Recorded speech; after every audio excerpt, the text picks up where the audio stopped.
so much.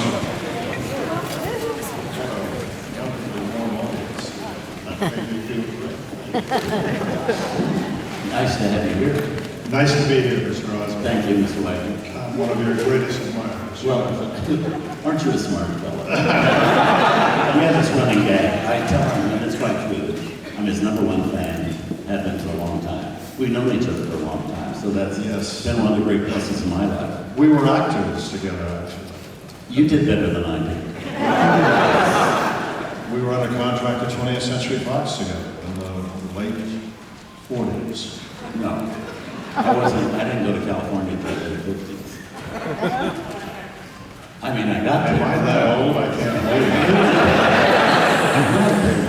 it. Were you? Yeah, I was signed there in 1949. Yeah. Well, that's very late 40s. That's very late. Yes. I thought you were there then. No. It was later. No, that was I actually moved to California in 1959. Well, I certainly am glad you found But I out. remember I remember very much going on the set of Love and War and several other things you were making. I don't remember when we first met each other, but it was right around that period. I'm very happy that you decided to do what you are doing. Well, I think the world was happy. Nobody does it They better. saw me act, they were happy I got it. But I mean, we came to talk about you, not about Well, nobody does it better than you, though. And you have brought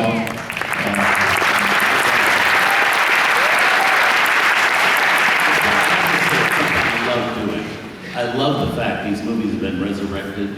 They sat in vaults for so long, nobody thought they had any value at all. In fact, that we can see them again, I think is a great gift that we all have to be able to see these movies again. But I also think that it's very important, what you guys know, that a lot of people don't know, is the value of seeing them on the big screen. Because no matter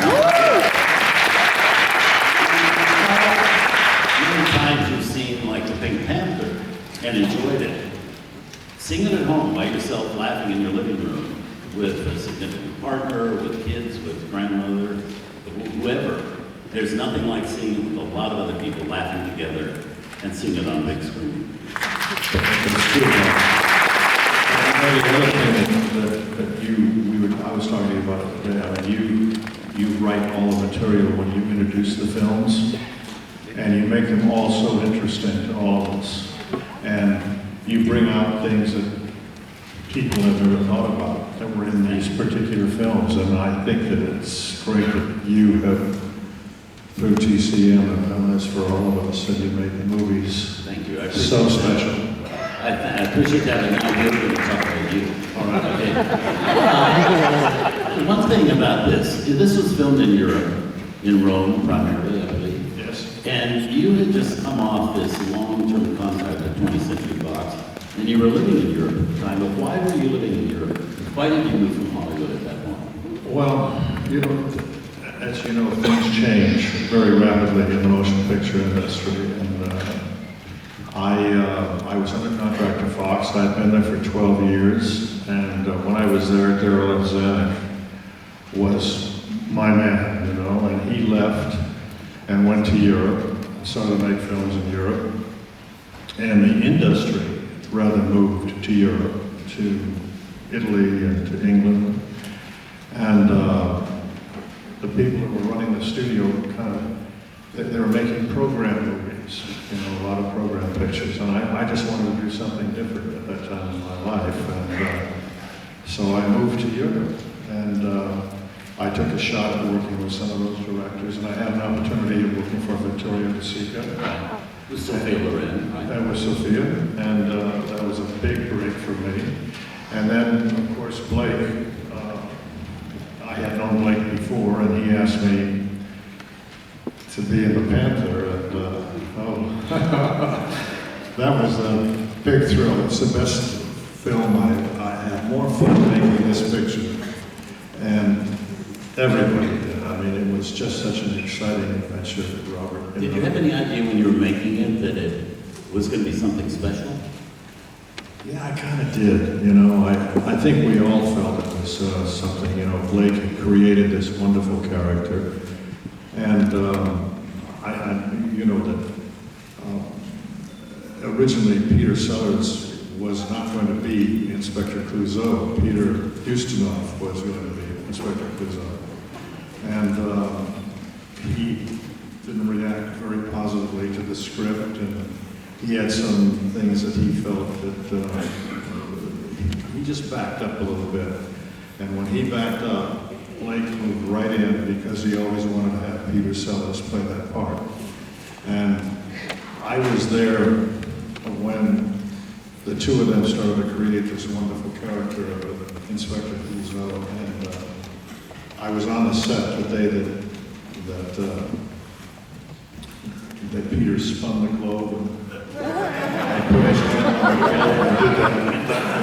He just knew it was going to really take off. And it was so exciting. We all had a great time together. We were together all the time, actually. You know. To go back a little bit, for those who don't know, talk a little about, wasn't Ava Gardner also involved in this original? Yes, Ava, yes. To play the part that Capucine played. Yeah. But what happened to Ava? Well, this was at the time when the paparazzi were just beginning. They started in Rome, as you know. And she was living in Spain, and she was very reluctant to come to Rome and be exposed to all of these photographers and the press and all of that. And Marty Giroux, the producer, brought her in, and boy, they were just all over her at the airport, and she couldn't move. She just said, "No, this is not for me. I'm going back to Spain, and I don't want to play this part."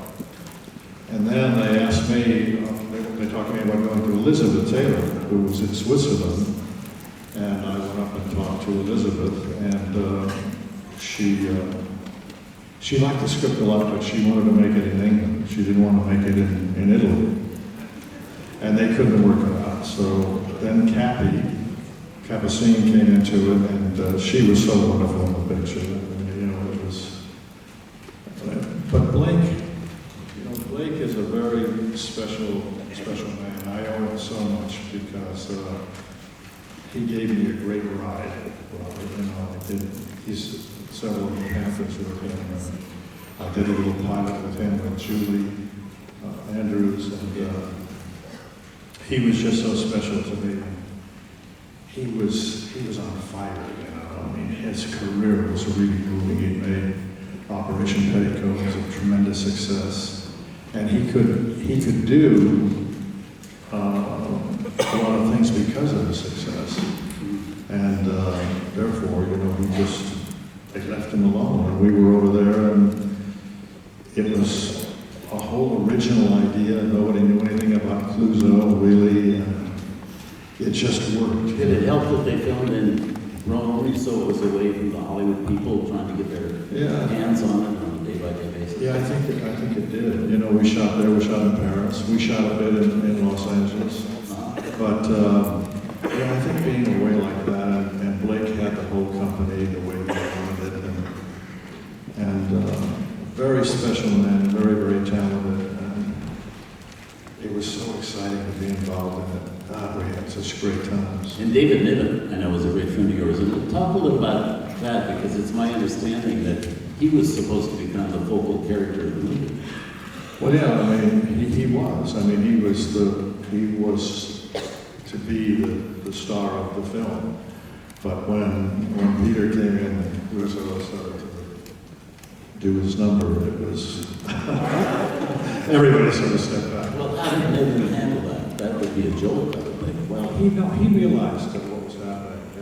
He realized that. He was a very generous actor, and it all worked. All those characters, everybody stayed in character, and it all happened. It was very exciting to be involved in that kind of film. It's turned out to be a classic, and I'm very fortunate because I'm here tonight with you.